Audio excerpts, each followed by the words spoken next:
കൊള്ളാവോടാ പണ്ടാരം. നീ ഒന്നിറങ്ങാൻ നോക്കണ്ട വേഗം. എടാ ഇന്നെങ്ങോട്ടും പോകണ്ടടാ, എനിക്ക് വയ്യ. നമുക്ക് ഇവിടെ കിടന്നാലോ?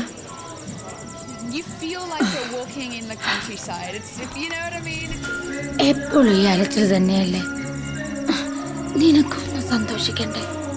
വേണ്ട, വാ പോവാം. Party wait ചെയ്യണേണ്.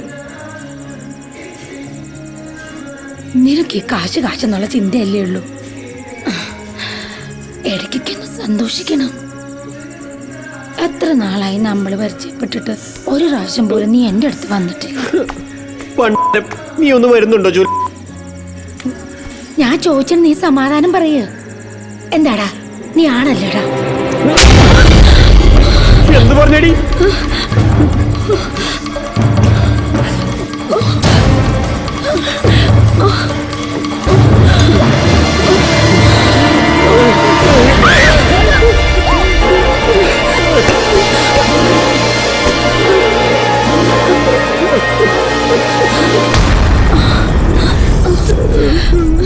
എടാ, നിനക്ക് എന്ത് പറ്റിയടാ?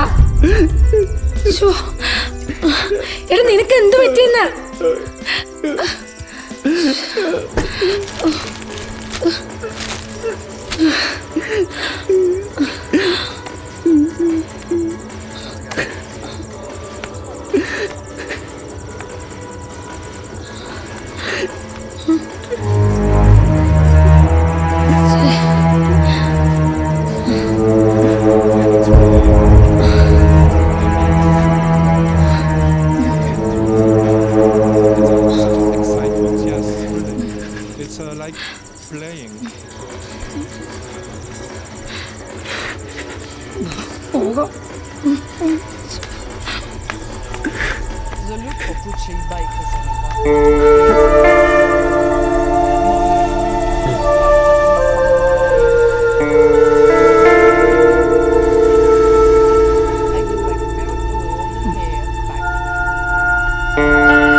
രേവതി, എന്താ ഇത്?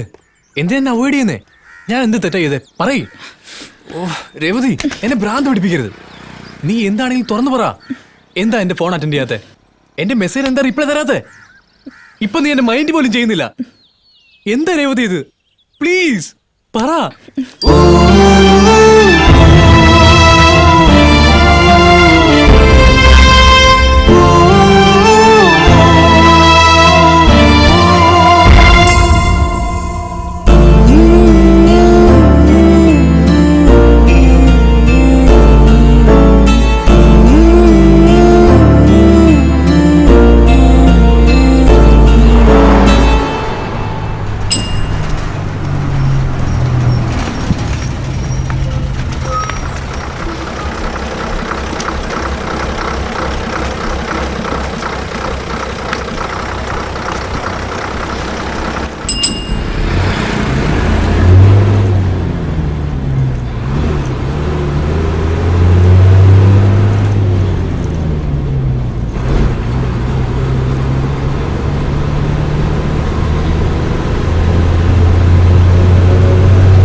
ഇതെങ്ങനെയുണ്ട്? കണ്ട കണ്ട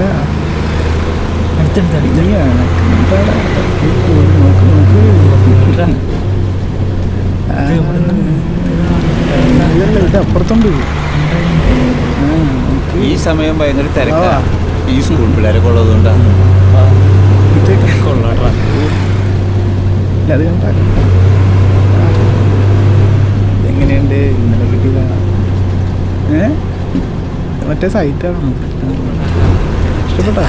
വേണോ? മറ്റേ കൊച്ചു പിള്ളേരുടെ നമ്മൾ ഈ പ്രായത്തിലൊക്കെ എന്തൊക്കെയാ കാട്ടിക്കൂട്ടിയേക്കണത്. അന്ന് മൊബൈലില്ലായിരുന്നല്ലോ. എൻ്റെ മൊബൈൽ കടയിൽ ഒരുപാടെണ്ണം വരും. എയർടെല്ലാന്ന് പറഞ്ഞിട്ട് രണ്ടും ഉണ്ട്. എന്നിട്ടേ പഞ്ചത്തിന് ഞാനതൊക്കെ അടിച്ചു മാറ്റും. കുറച്ചു കാലം മുമ്പ് വരെ മൊബൈലിൽ സായിപ്പുമാരെ മതാമാരെ മാത്രമുള്ളായിരുന്നു.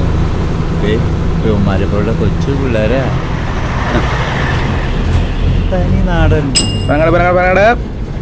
വായിച്ച് വേറങ്ങ് പോട്ടെ.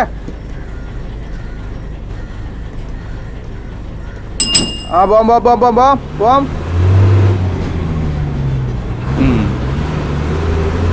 ചേട്ടൻ കല്യാണം കഴിച്ചാണോ? 2 കുട്ടികളാ, ആൺകുട്ടികള്. മൂത്തവൻ +1, രണ്ടാമത്തെ 10ാം ക്ലാസ്സിലാ. ഏയ് വെറുതെ ചോദിച്ചാ.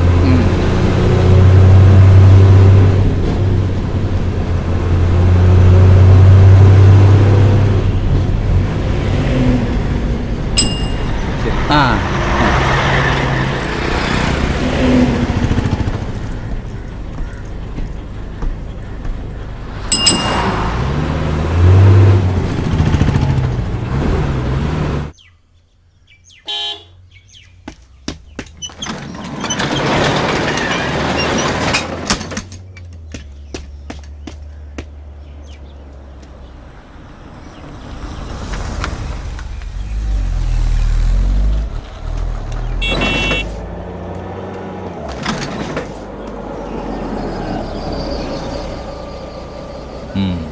താൻ പുതിയ ആളാണല്ലേ?